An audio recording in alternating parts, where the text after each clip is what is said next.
From local market, we move into the U.S. market. Wall Street closed title change on Monday as market participants look ahead to the U.S. Federal Reserve expected decision to leave key interest rates unchanged on Wednesday. All three major U.S. stock indexes ended a choppy session with nominal gains as investors with few catalysts showed little conviction heading into the Fed's two-day monetary policy meeting. The central bank has vowed to remain agile with respect to economic data, which has shown signs that core inflation remains on its meandering descent back toward the Fed's annual 2% target and suggests the U.S. economy remains on firm footing. Against this backdrop, growing jitters that a stalemate on Capitol Hill could result in a potential government shutdown and market participants on edge. The Dow Jones rose 6.06 points to 34,624.3. The S&P 500 gained 3.21 points to 4,453.53, and the Nasdaq added 1.90 points to 13,710.24.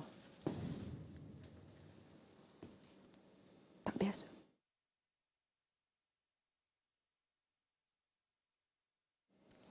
All right, let's see how S&P market as for today, which in the morning we will view the S&P 500 from the finviz.com to see what is the U.S. market currently doing as of this morning. So for each of these boxes, you can see is categorized by sector and industry, and for all the boxes, you can see the sizes is presented the market cap. So I'm going to start with the one of the major sector within the S&P 500 is the technology, with Microsoft for this morning is down by negative 0.35%. With the latest news about the Microsoft is the Chief Product Officer and long-time service evangelist Panos Panay is out at Microsoft, the executive has confirmed.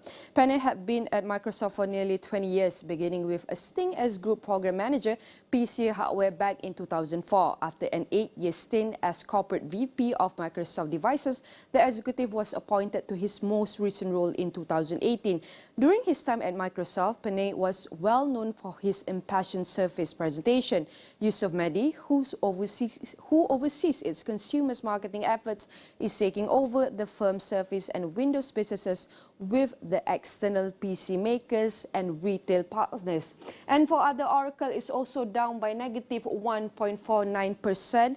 With Oracle, we're seeing the buzz ahead of this week. Oracle Cloud will grow louder as Oracle and long-time and at times bitter rival Microsoft jointly announced that Oracle's as a data platform is coming to Azure Cloud. Demonstrating the announcement, important Oracle chairman and co-founder Larry Ellison made his first ever visit to Microsoft headquarters to announce the news alongside Microsoft CEO Satya Nadella. The new offering, dubbed Oracle Database at Azure, provides customers with direct access to Oracle database services hosted on Oracle Cloud Infrastructure (OCI) within Microsoft Azure AZIYOI, the data centers. The collaboration is powerful, bringing together the best of what Oracle and Azure offer. And for we can see Adobe is up with green, up by 0.67% as of this morning. With artificial intelligence, AI has been a central theme in the investing world this year. Many investors have been drawn to companies that leverage AI to create or enhance their products or services. Adobe, a pioneer in the digital content arena, has been a prime beneficiary of this trend. This software giant has seen its stock price surge by 63.2% year to date, partly because of the launch of its new generative AI feature called Firefly. Adobe's impressive stock performance isn't simply based on hype. The company has also delivered solid organic growth, as evidenced by its record-breaking revenue in the third quarter of 2023. Adobe reports revenue through three distinct operating segments: digital media, digital experience, and publishing and advertising. This is the update for technology sector as of this morning.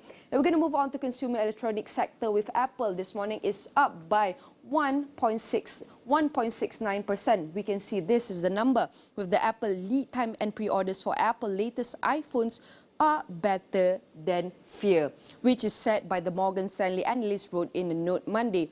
Lead times for the iPhone 15 Pro Max are averaging 5 to 6 weeks, to the analyst wrote, the longest of any model launch in the last 7 years. And reports from Chinese news agency suggest solid early pre-order demand for the iPhone 15. They added, despite investor concerns that have focused on China, well, it's far too early to call the cycle. These data points are encouraging, especially given such extreme negative investor sentiment, which has caused Apple to underperform the market by 7 points since headlines of Chinese government's bans emerged on September 6th. And for the Google, we can see here, Google is one of the famous sector we can see under the communication service industry, which before I share with the up by this morning is among the latest update on Google. The U.S. Justice Department on Monday objected to removing the public from the court during some discussions of how Google prices online advertising. One of the issues at the heart of the antitrust trial underway in Washington. The government is seeking to show that Alphabet's Google broke antitrust law to maintain its dominance in online search. The search dominance led to fast increasing advertising revenues that made Google a $1 trillion company. And for this morning, we can see Google is up by 0.48%. And we can see that for Amazon news is a lot. Amazon is down by negative 0.29%, with the Panos Panay is reportedly joining Amazon. Bloomberg, this is reported by the Bloomberg. The former Windows and Surface chief announced his departure from Microsoft earlier today, and Bloomberg reports that he's moving to Seattle. Other giant tech companies to oversee Amazon vast hardware products. Panay will be taking over from Dave Lim, Amazon's outgoing hardware boss.